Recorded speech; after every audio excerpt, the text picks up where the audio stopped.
السلام علیکم پرستشگان محترم. من حاضر ما در خدمتی که منومین دروژبا قرار داریم.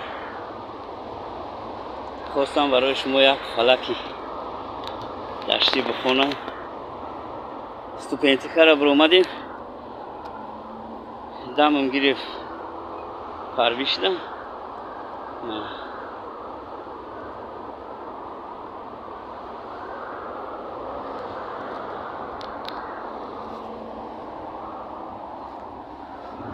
اینجا میگن منومین دروژبا، جای همین چورابینی و فرهنگی شهر اوفا همینجا میگذره. من هم خواستم که همینجا یک دو سه روزی که همینجا قرار داریم یک بنوار گیرم بحر حلاوت شما، بحر حلاوت شما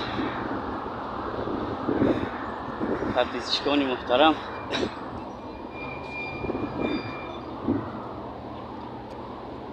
خواستم یک فلکی دشتی بزنم.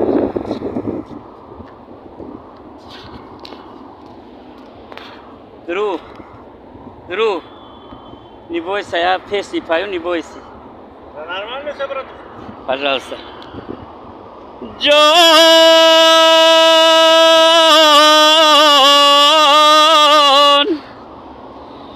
بالینی سرم سنگی ترامه مانمه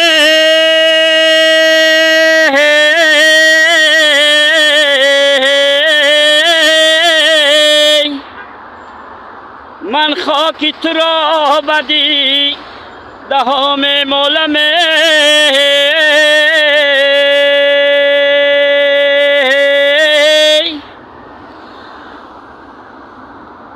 ای کشوریش تاجیکستانی عزیزه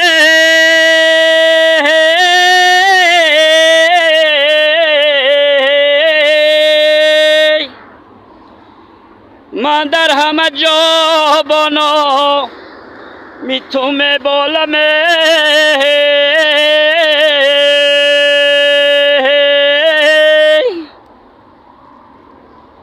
وخیا غریب دشتکی وخیا غریب بیمار شده بسر نداره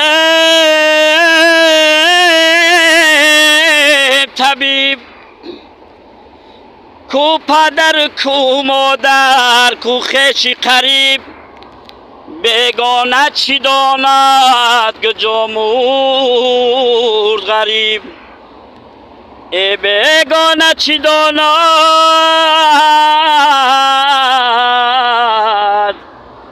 گجا مرد غریب.